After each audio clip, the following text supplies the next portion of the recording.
tenho visto muitos pastores que, principalmente quando Deus deu alguma coisa que deu certo, eles acham que nunca mais pode mexer. A mesma serpente que Moisés levantou. Torna sagrada a estratégia. A mesma serpente que Moisés levantou, que era para curar, lá na frente, cara, virou confusão e teve que ser destruída. Então, assim, mas Deus não usou? Usou. Significa que aquilo era permanente? Não.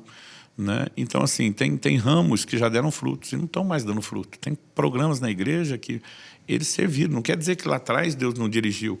Então, acho que tem coisas que a gente pode fazer uma avaliação racional e, ao mesmo tempo, sempre estar orando. Mas a gente cria umas coisas que são sagradas, que não pode mexer, que não é isso. Então, outro dia um cara falou, cara, eu não entendi. Você transicionou com 45 para 46 anos de idade. Para um cara que é poucos anos mais novo que você. Eu falei, eu não transicionei pela idade. Aí outro vem e fala assim, deixa eu responder, né? Não transicionei pela idade e pelo propósito, pelo que Deus me chamou a fazer, que eu realmente senti que eu precisava ter a igreja, eu precisava, para falar na vida de pastores, construir o que eu construí, dar o exemplo que eu dei, mas que chegaria um momento que aquele ciclo encerraria. E Deus falou comigo, quando você fizer 25 anos de pastorado, seu ciclo encerra.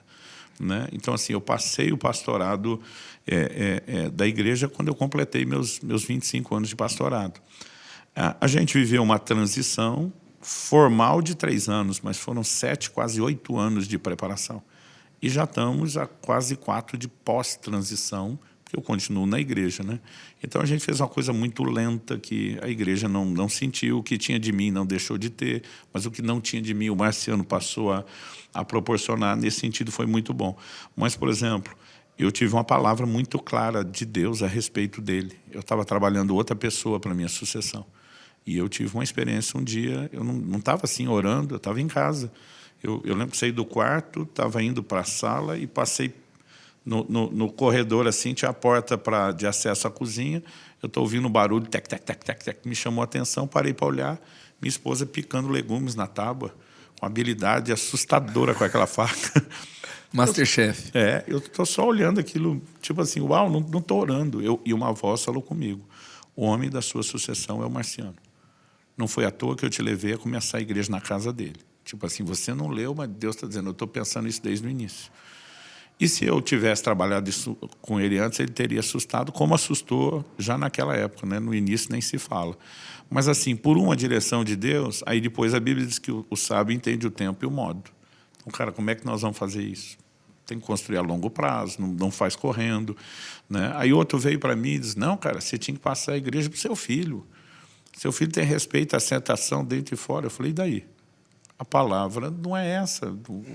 Né? Por mais que meu filho vá carregar todo o legado do ministério, o chamado dele não tem que ser necessariamente esse. Então, às vezes as pessoas se limitam a algumas... Eu acho fantástico, eu não acho que toda liderança tem que ser sucedida por filhos naturais, mas quando isso acontece, eu acho fantástico, mas também não é um modelo. Né? A gente não pode ir para o extremo de que porque é o filho não pode ser ele, mas também não pode ir para o outro extremo de dizer que tem que ser só esse. Então, eu percebo que, às vezes, as pessoas elas criam alguns conceitos que eu acho que atrapalham muito a diversidade do que Deus quer fazer. Eu digo, gente, vamos ouvir Deus.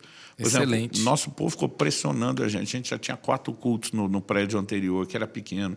Vamos mudar. Eu disse, gente, nós vamos fazer 10 cultos, nós vamos encher a semana, nós vamos se matar de fazer culto, mas a gente só se mexe quando a nuvem andar. Quando a nuvem andar, o tabernáculo anda. E, cara, a hora que andou, nós somos. Então, eu também acho que, às vezes, os pastores estão muito preocupados em imitar modelo, né, ou regras de outros, e os conselhos têm que ser avaliados, porque, às vezes, eles ajudam a gente a enxergar o que a gente não está enxergando e ajuda Deus a falar.